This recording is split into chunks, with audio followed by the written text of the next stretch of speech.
Alright mga ka-mechanics, sa agenda natin ngayon na maglilinis tayo ng CVT cleaning tayo. Ito, dumating na yung customer natin na si Richard David. Gusto niya palinis natin yung panggilid niya. So, babaklasin natin, pipira-pirasuhin natin yung clutch niya, yung clutch assembly at saka yung drive phase. Tingnan natin kung pwede na rin palitan. I-check na natin yung belt condition at saka yung ball condition niya kung okay pa. Ayan guys, binaklas muna natin yung cover.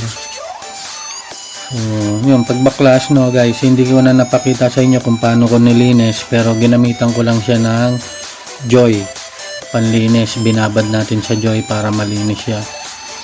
Tapos hindi tayo gumagamit ng gas kasi nakakarupok ng mga ng gasket ng goma, ng mga o-ring. So Joy lang ang pinanlinis natin dyan guys.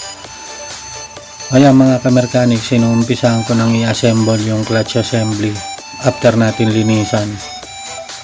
So, kitang kita naman dun sa panggilid ni Boss Richard na malinis pa yung yung panggilid niya. Bagong-bago pa yung motor niya. Malinis na malinis pa yung panggilid niya.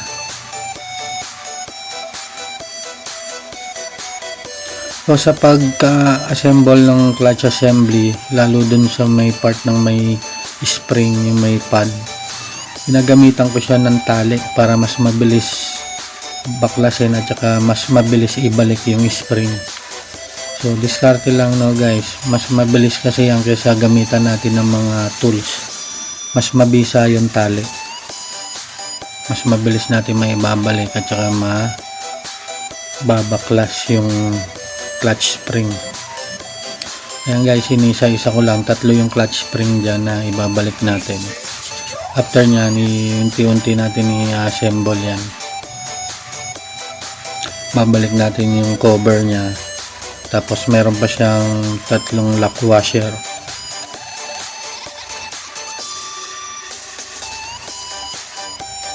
Yun yung pinaka cover nya, yung plate cover, tapos may 3 lock washer.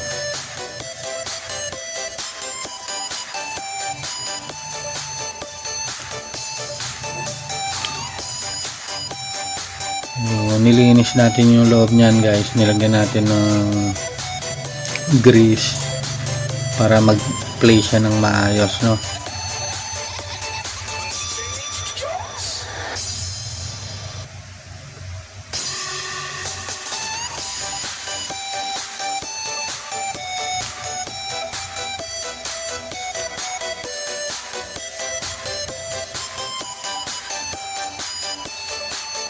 Ganyan guys, linis na, lalagyan naman natin ng grease.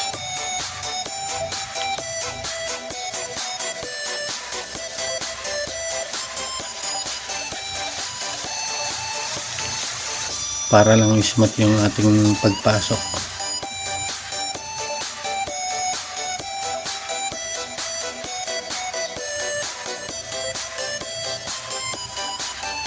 Meron nga pala yan guide pin. May guide pin yan, 3 guide pin. So wag natin kakalimutan na ibalik yung 3 guide pin niya sa gilid.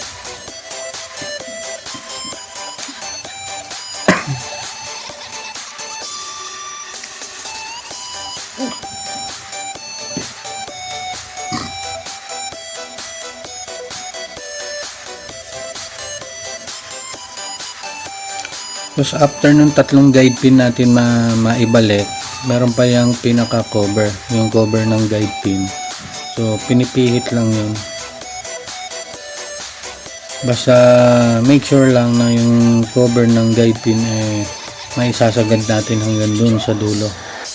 So, lagyan muna natin ng grease bago natin ikabit yung pinaka cover ng guide pin.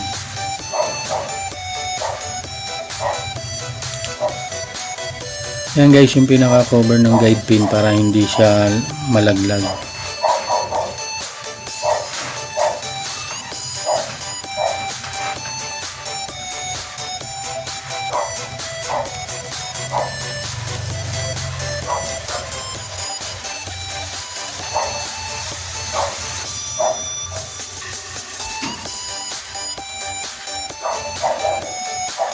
Yan guys, i-assemble na natin yung clutch assembly. Gamitan natin ng ng impact wrench.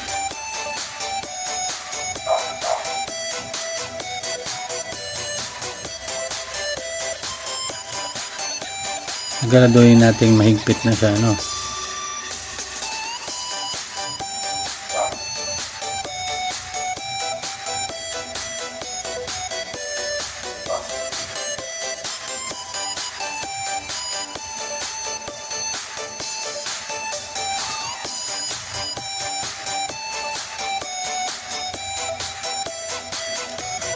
Unahin natin ibalik yung drive piece. Tapos yung belt. Yung belt pala mga ka-mechanics, mayroon orientation yan. Kung may mapapansin nyo, mayroon yung arrow. So sundan nyo lang yung arrow bago nyo siya ikabit doon sa pinaka-clutch assembly. Meron yan, may yung belt na yan, may arrow yan dyan sa may ibabaw.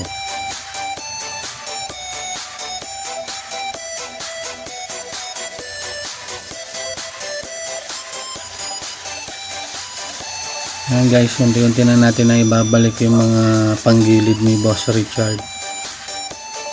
Ayan guys, nilagyan ko pala ng tali dun sa may belt para just in case na magsisikip na tayo dun sa may part ng drive piece, maalwan siya, hindi iipit yung belt natin. Hindi tutukod yung belt habang naghihigpit tayo.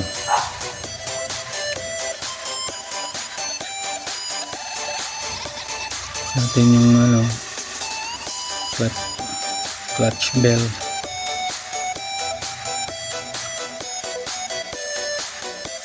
Yan. Dun pala sa drive piece mga ka-mechanics, dapat yung lock washer ay yung washer natin na nandun, tandaan nyo kung saan nakalagay, baka mamaya kasi kung hindi nyo mapansin yung washer. So, pag magbabaklas kayo, tingnan nyo kung saan siya nakakabit banda.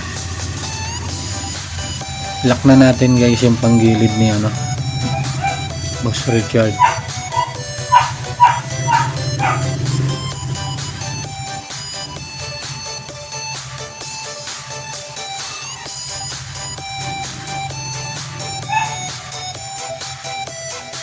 Tanggalin na natin yung tali natin nilagay kanina. Nilagay natin yan para lang maging maalwan yung pagpasok ng belt at saka yung paglalak natin ng screw.